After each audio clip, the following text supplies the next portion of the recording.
Chloe, no last name, just the girl who owns 47 lip glosses, 3 chipped plates, one extremely dramatic houseplant named Kevin, who has already pre-written his Oscar speech for Best Supporting Plant in a Romantic Plumbing Crisis, and a bathroom faucet that has been dripping like a slow, sensual metronome for exactly 9 days, 14 hours, and 52 minutes, she has been counting because insomnia and sexual tension are a potent combo, stands barefoot in her apartment at 10:19 a.m. on a sun-drenched Saturday that smells like melted vanilla candle, warm porcelain, and the kind of golden hour anticipation that makes the air feel thick enough to lick, wearing an oversized off-the-shoulder baby blue crop hoodie that is one deep breath away from total surrender and the softest white cotton boy short panties ever invented.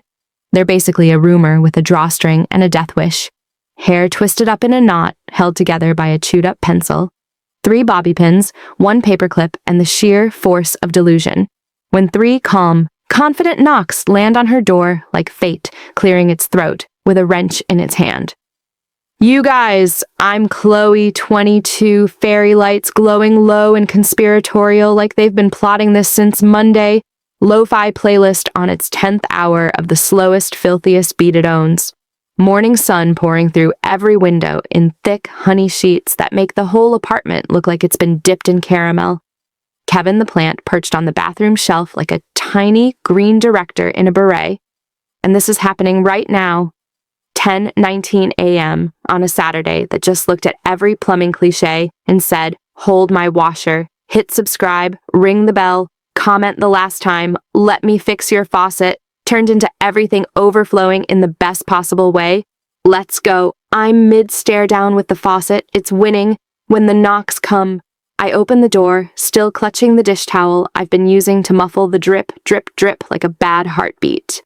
Everett is standing there looking like the universe personally delivered him on a silver platter, soft charcoal Henley with the sleeves shoved high enough to commit multiple felonies, dark jeans that hug in ways that should require a license, salt and pepper hair perfectly tousled like he woke up illegally good, green eyes crinkled with that half-amused, half-helpful, fully lethal look that could restart a dead heart.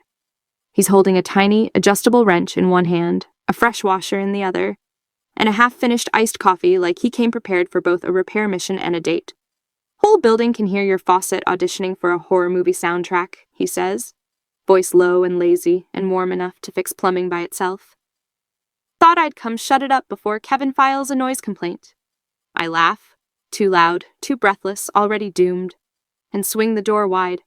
It's been dripping like it's trying to drive. Me insane on purpose. Come save me before I start negotiating with it. He steps inside, kicks the door shut with his heel, and the apartment instantly shrinks to the size of one shared heartbeat, and the sound of that relentless drip. We migrate to the bathroom. Tiny, sunlit, already steamy from my morning shower, mirror still half fogged, fairy lights bleeding gold through the open door. He leans over the sink, Henley stretching across his back in ways that should be illegal, sleeves pushed higher, wrench in hand, explaining in that low, calm voice exactly what the washer does, while I pretend I'm listening to anything except the way his shoulders move. I stand way too close to hold the flashlight on my phone, but really just watching the way his forearm flexes every time he turns the valve, the way the sunlight catches the silver in his hair, the way his Henley rides up just enough to reveal a strip of warm skin when he stretches. Conversation starts perfectly innocent for the first 8 minutes and 12 seconds. How the drip started exactly 9 days ago and has been getting slowly louder like it's building suspense. How he once fixed his own kitchen sink with a hair tie and a prayer. How Kevin is now openly staring like he's waiting for his close-up. How I tried to fix it myself with a YouTube tutorial and only succeeded in making it drip in Morse code. Safe lasts exactly 8 minutes and 13 seconds. Then every laugh lands too close. Then every pause stretches 3, 4, 5 heartbeats too long. Then the drip finally stops. He gives the handle one last gentle twist, and the silence is sudden, perfect, deafening. Then the only thing left dripping is the air between us. He straightens slowly, still leaning one hand on the sink, the other braced on the counter, caging me in without touching me yet. Fixed, he says, voice rougher than it was 10 minutes ago, eyes locked on mine, instead of the faucet. I bite my lips so hard I taste cherry gloss. You're officially my favorite plumber. He doesn't step back, I don't either. Steam from my shower still clings to the mirror. Sunlight paints us both gold. Kevin the plant is pretending he's not writing the screenplay. His hand lifts, slow, deliberate, giving me every possible out, and brushes a stray water droplet off my collarbone where the hoodie has slipped completely off my shoulder. "Chloe," he says, my name soft and deliberate, like he's been tasting it for months. I answer by closing the last 6 inches. The kiss is immediate, open, hungry, perfect. Like the faucet never dripped, it was just counting down to this exact second.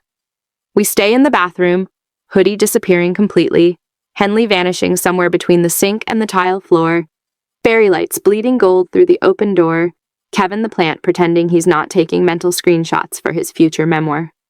There are slow dances with no music except the lo-fi playlist looping the same perfect song and the soft hum of the now silent faucet, whispered confessions against collarbones about how he's been looking for literally any excuse to knock since the drip started. Laughter that turns into happy tears when I admit I never called maintenance on purpose because I kept hoping he'd hear it through the walls.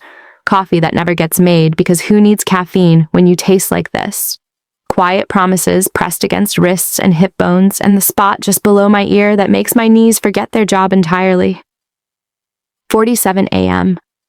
We finally migrate to the bedroom because the bathroom mirror fogged up so completely we lost visibility and the sink counter started making noises that weren't plumbing. 19 p.m. We fall asleep tangled under the same blanket, his head on my chest, my fingers in his hair, every clock in the apartment finally at peace because time officially stopped mattering. 33 p.m. We wake up long enough to eat the emergency cinnamon rolls I had in the freezer, feeding each other bites between kisses that taste like icing and forever. 7 p.m. The sun starts setting again, painting us peach and rose and gold like the day is refusing to end. Chloe winks at the camera, phone propped on the bathroom shelf where it's been recording since 10:18 a.m., battery clinging to 1%, red light finally dead but the memory full, hoodie completely missing in action, fairy lights still glowing like they're proud of their part in this, the faucet perfectly silent behind us like it knows its job is done and it did it flawlessly. And that's the full, longer, uncut, heart-exploding, 9-day dripping faucet, tiny bathroom, fairy light golden all morning into forever, wrench on the floor, hoodie that never stood a chance, mirror-fogged, beyond recognition story of how "Let me fix your faucet" became the hottest, wettest, best plumbing job of my entire life. Some leaks aren't problems. They're just waiting for the right person to make everything else overflow. Like subscribe, ring the bell, comment the last time a quick fix took all day and you never wanted morning to come. Chloe's dangerous desires just got turned all the way on. And the only thing dripping now is us,